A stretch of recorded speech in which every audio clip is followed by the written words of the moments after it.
When Bill O'Reilly asked Kirk Cameron to give his best shot in proving the existence of God, this is what he said. The fact that a painting proves there must be a painter, the human body proves there must be a designer because of its complexity and because of the information we can see down at the DNA level. The problem for fundamentalists like Cameron is that this argument can be too easily flattened. In this video I want to show what scientists have actually deduced about the origins of life. So let's start by putting the artist and painting myth to rest. Why can't paintings paint themselves? Simple. Because they're made of chemicals that can't replicate themselves. Living matter, on the other hand, does contain a chemical that can replicate itself.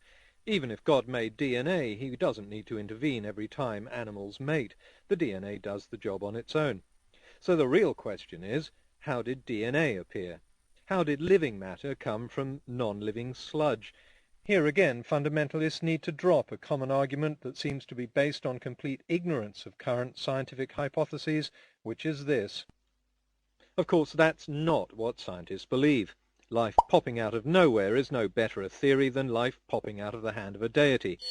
So what do scientists believe about the origin of life? Let's take this step by step. The first step involves looking at the primordial Earth 4.7 billion years ago. There it is, mostly wet, very warm, and with an atmosphere composed of all sorts of gases. Hydrogen, hydrogen cyanide, methane, and ammonia among them. DNA is a long-chain molecule made from just 4 different types of nucleotide. So the first question is, where did the nucleotides come from?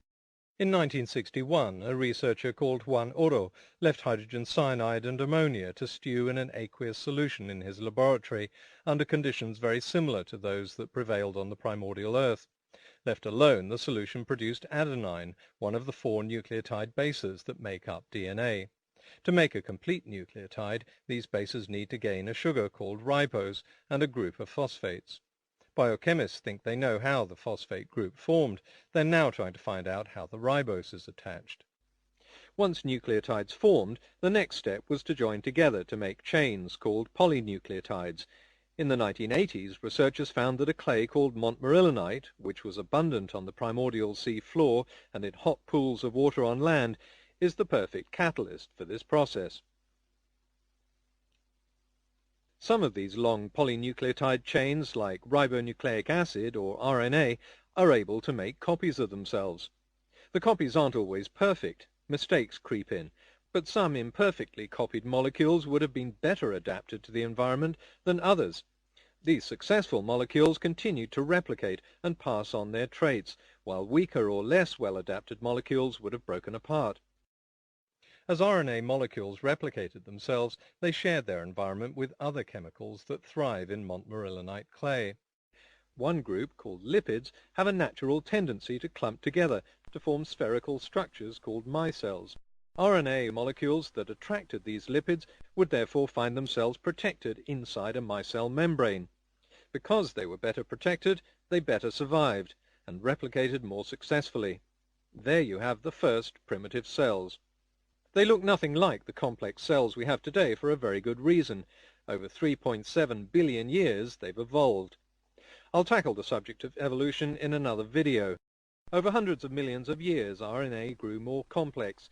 The single strand became a double strand, and the better adapted DNA molecule evolved.